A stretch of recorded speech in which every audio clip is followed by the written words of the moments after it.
Hi there. Let's talk about a theory of change. It sounds like a fancy academic faraway term, but it's actually really practical and important to Extinction Rebellion. Now, a theory of change is used by every social movement to govern the overall approach that that movement thinks will lead to achieving its goals. So within XR, we need to think about how do we most think change is going to happen. Let's use an example of a theory of change outside of XR that might make it a little bit clearer. Think about the Green Party. Now, that's a social movement. It has very clear goals about social justice and environment and things like that. Their theory of change is based upon electoral politics, which means they've formed a political party, the Green Party. They're engaging in different kinds of elections because that's the main way that they think their vision can be enacted in the world.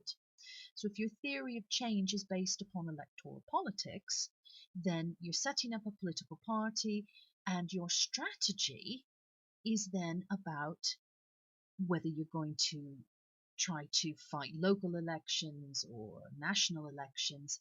So those strategic choices are made because you've decided your theory of change is electoral politics. And that gives an organization quite a clear focus if you've got this governing theory of change. Everybody in the Green Party knows that they're fighting elections on various different levels, and the decisions made are around where they're going to fight elections, not if they're going to fight elections. So in XR, we also need to think about what is our theory of change, or possibly do we have more than one? That, in that case, is called an ecology of theories of changes. So I'm going to take you through some of the ideas that exist within XR that are these main theories of change about how Extinction Rebellion is going to go about achieving our three demands. So the first theory of change is based upon NVDA, non-violent direct action. This is the one that you're probably most familiar with. This has been more or less our governing theory of change up until recently. So NVDA, as I think we all know, is about breaking the law to bring attention to a greater injustice. So we can think about the suffragettes breaking windows, the noble art of breaking windows, in order to talk about the injustice of women not being allowed to vote. We can think about the first trade unions and the strikes that they went on for better labor conditions. They broke the law at that time in order to bring about the change where now strikes are legal under certain conditions. You've got Gandhi. We can't forget what happened in the United States around Rosa Parks refusing to go to the back of the bus, Martin Luther King, and all of that. So there's a really rich tradition of people engaging in non-violent direct action in order to bring about change.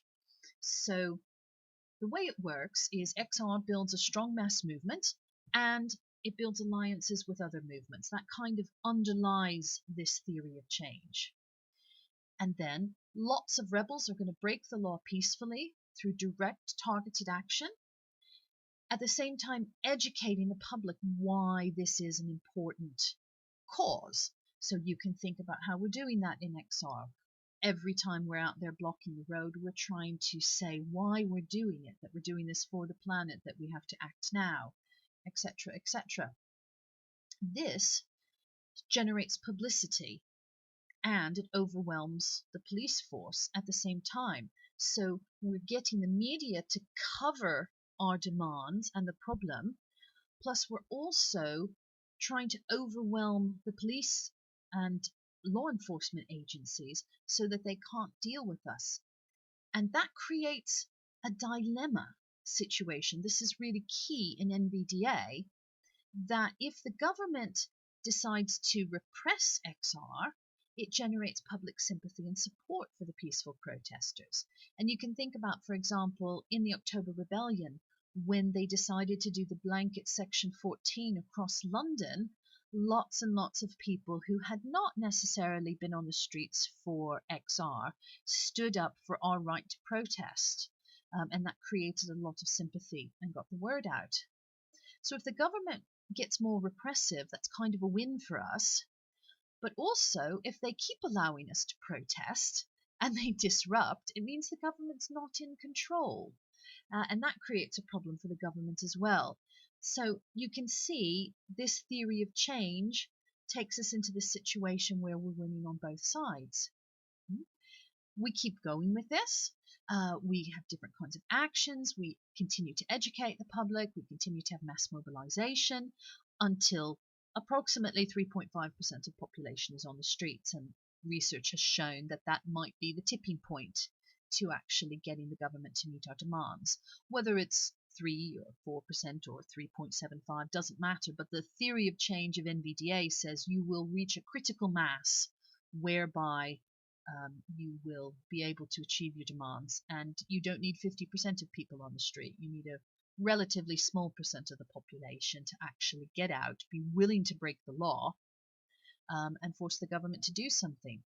And the end of this theory of change is that the political and economic cost of this dilemma up here is going to be too high, and the government will eventually give in to some of our demands, perhaps all of our demands. So this is the theory of change, this idea that NVDA is the best way that we in Extinction Rebellion are going to achieve our goals. And if NVDA is your theory of change, then your strategy is how you will employ the NVDA actions. Will you concentrate them all in London? Will you target specific businesses or specific government ministries, or will you have regional actions?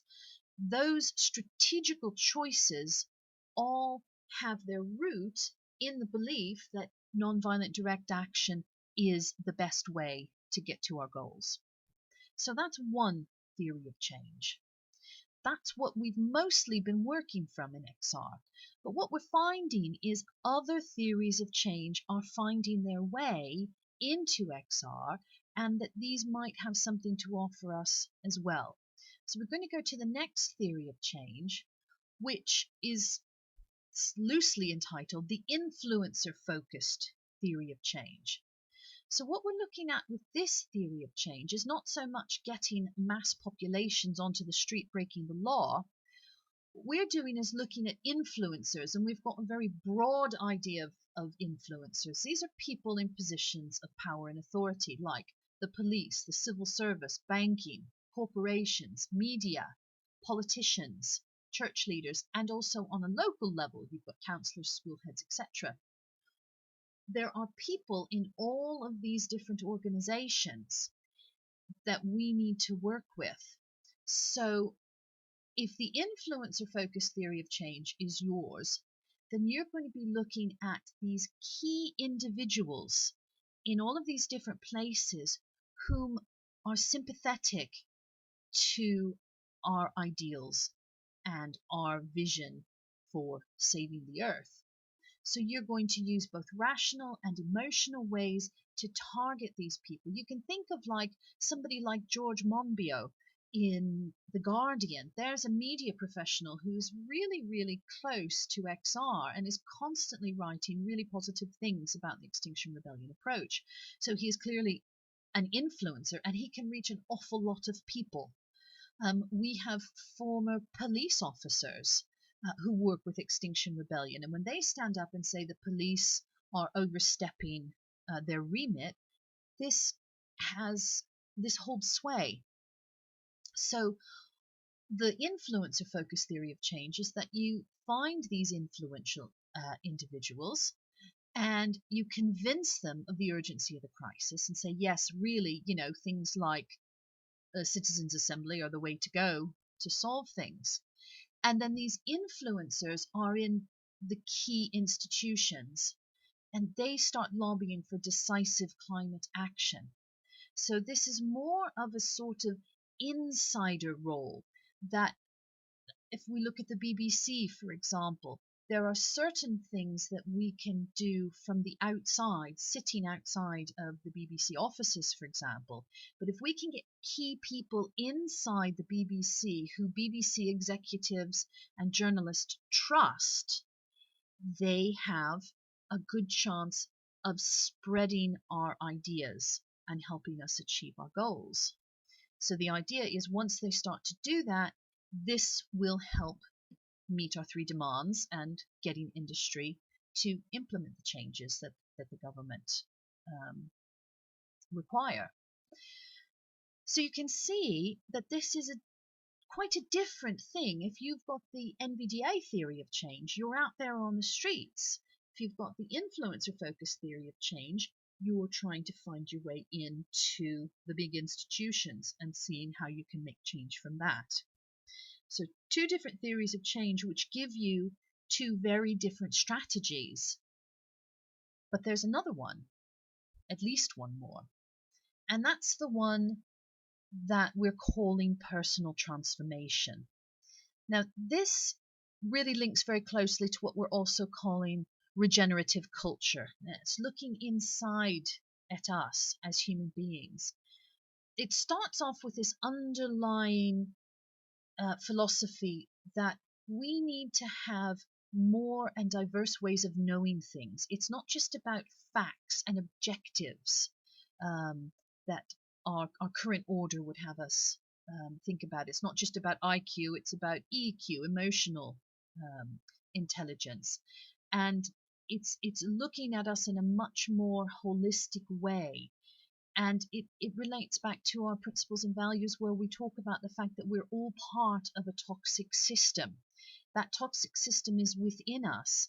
And if we want to change that system, we also have to change ourselves because we bring patriarchy, we bring racial prejudice, we bring all sorts of misogyny and ideals to what we're doing, even unconsciously.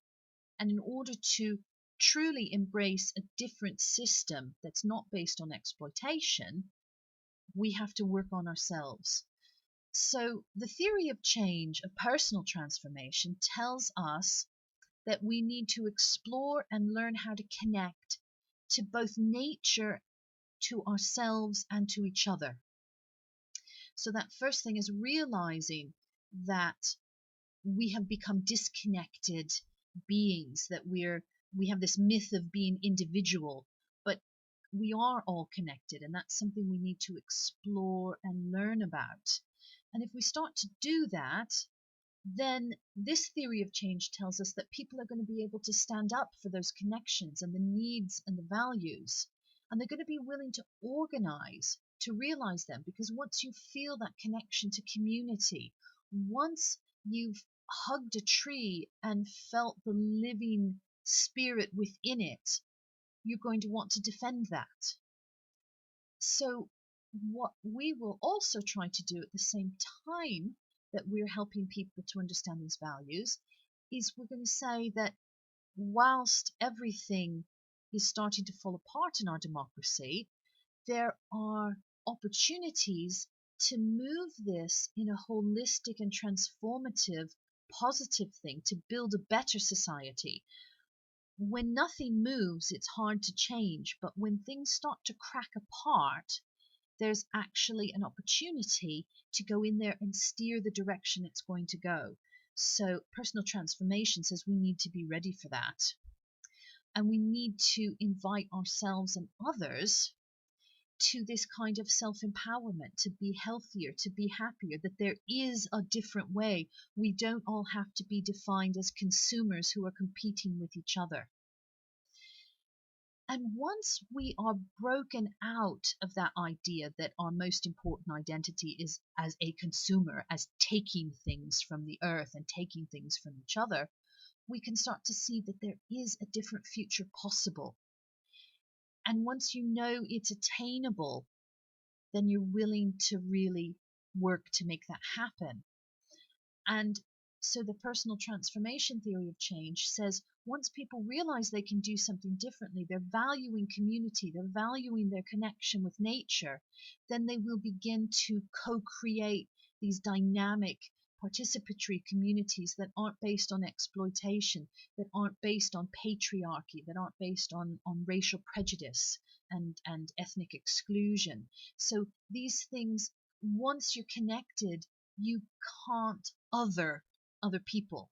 You can't other people from black and ethnic minorities. You can't other immigrants. You can't other people who are of working class backgrounds, who don't have education.